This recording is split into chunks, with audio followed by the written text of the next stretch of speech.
नमस्कार दोस्तों। आज की ये वीडियो शुरू करने से पहले मैं आपको एक कहानी से परिचय कराना चाहूँगा।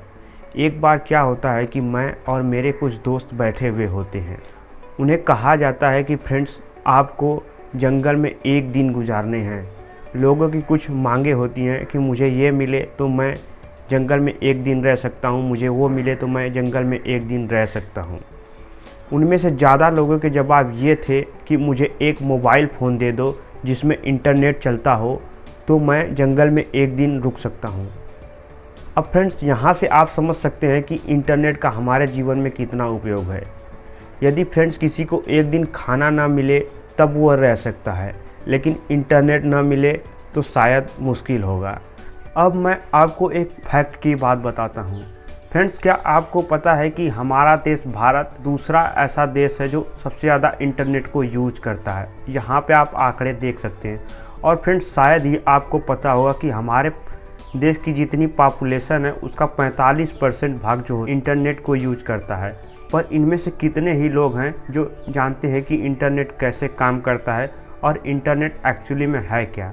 तो आज के इस वीडियो में हम यही जानने वाले हैं कि इंटरनेट क्या है, ये कैसे काम करता है, कैसे यह हमारे घर तक और हमारे मोबाइल फ़ोन तक पहुंचता है, और एक मोबाइल को दूसरे मोबाइल से कैसे कनेक्ट कर लेता है, कैसे हम एसएमएस कर रहे होते हैं एक मोबाइल फ़ोन से दूसरे मोबाइल फ़ोन पर।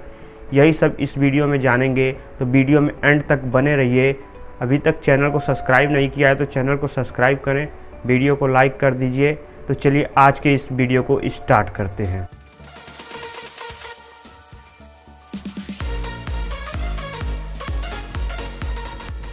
यूएसए की एक कंपनी के द्वारा इसे 1960 ईस्वी में बनाया गया था। 15 अगस्त 1996 को इसे भारत से ऐड कर दिया गया। तो अब हम जानते हैं कि हमें इंटरनेट की आवश्यकता ही क्यों पड़ी। फ्रेंड्स, हमें एक कंप्यूटर से दूसरे कंप्यूटर को जोड़ने के लिए एक राउटर की आवश्यकता होती है। ऐसे राउटर की सहायता से हम कुछ कंप्यूटर को जोड़ सकते हैं।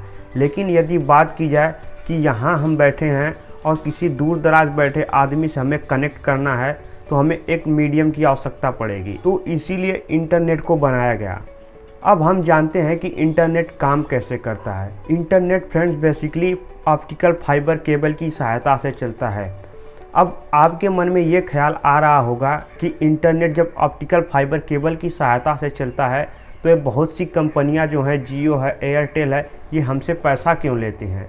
तो आपको मैं बताता हूँ कि इंटरनेट की सुविधाएं 3 टीयर्स में बटी होती हैं। पहला टीयर्स वो होता है फ्रेंड्स जो कंपनी ऑप्टिकल फाइबर केबल को बिछाती है। ऑप्टिकल फाइबर केबल पूरे देश में बिछी रहती है।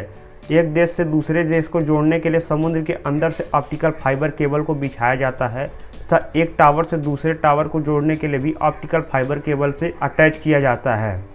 अब जो टीयर 1 की कंपनियां होती हैं जो ऑप्टिकल फाइबर केबल को बिछाती है, वह टीयर 2 के कंपनी जो आईएसपी होती है। आईएसपी का पूरा नाम इंटरनेट सर्विस प्रोवाइडर होता है। इसमें टेलीकॉम कंपनियां आती हैं, जैसे आपका वोडाफोन हो गया, जियो हो गया। इस प्रकार के जो भी सिम आप यूज करते हैं वे आपके टेलीकॉम कंपनियों में आते हैं। वे इनसे डाटा को खरीदते हैं और टीयर 3 की जो कंपनियां होती हैं, टीयर 2 वाली कंपनी इन्हें डाटा बेचती है।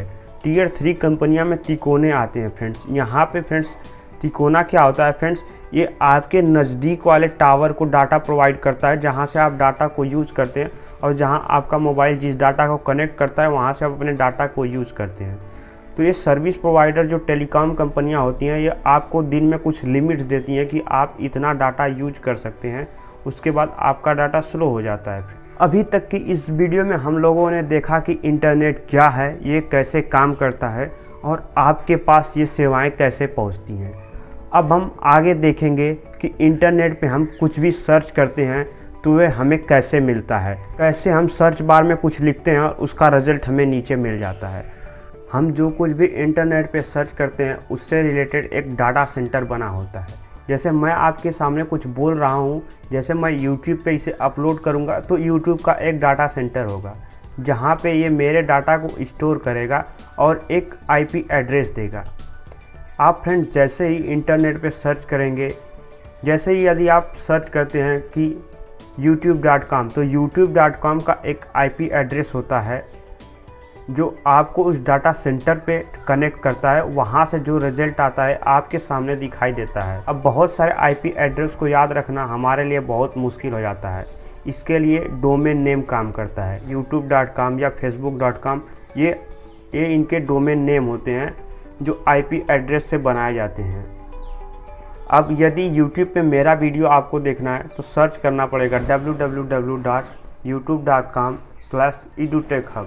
मेरे वीडियो के आईपी एड्रेस से आपको कनेक्ट करेगा और वहाँ पे सर्च रिजल्ट में जो नीचे आएगा आपको दिखाई देने लगेगा। यहाँ से आप मेरी वीडियो को एक्सेस कर पाएंगे। ठीक इसी प्रकार से इंटरनेट काम करता है। जो कुछ भी आप सर्च करते हैं आपके सर्च रिजल्ट के हिसाब से आपकी आईपी एड्रेस से कनेक्ट करेगा और आपको रिजल्ट देता है। तो आज की इस वीडियो में इतना ही। मिलते हैं अगले वीडियो में, तब तक के लिए धन्यवाद।